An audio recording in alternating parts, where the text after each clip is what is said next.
Everybody, our weather watchers have been hard at it, sending in photographs to help illustrate the story. And what a miserable morning in Lancashire this morning. Plenty of heavy rain out there. Not much better as well in the Lake District. Beautiful part of the world, but there was a lot of low cloud, poor visibility and some heavy rain. And that has been the story. Not just the rain, also the winds, gales, severe gales in places, moving their way out of Northern Ireland across North Wales, where we've seen 2 to 3 inches of rainfall in the past 24 hours, and up into northwest England. Now, the winds may well abate a little this afternoon, but the heaviest of the rain will start to push its way into southwest Scotland and really mean business for quite a time.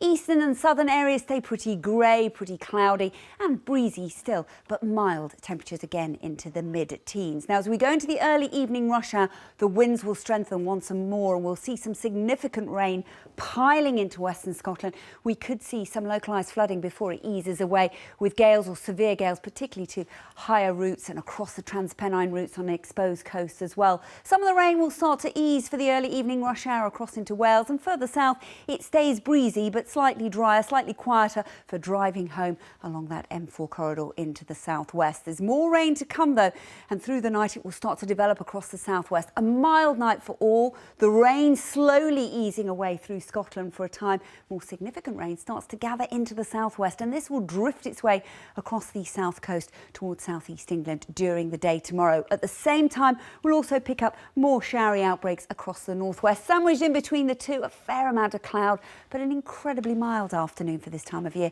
16, 17 degrees not out of the question.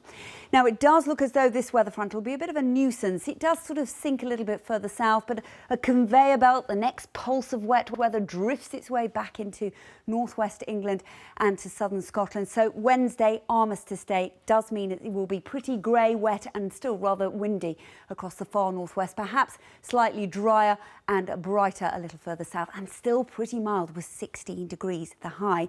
But as that front sinks south during Thursday, we start to introduce something a little bit cooler and something that we've not seen for quite some time.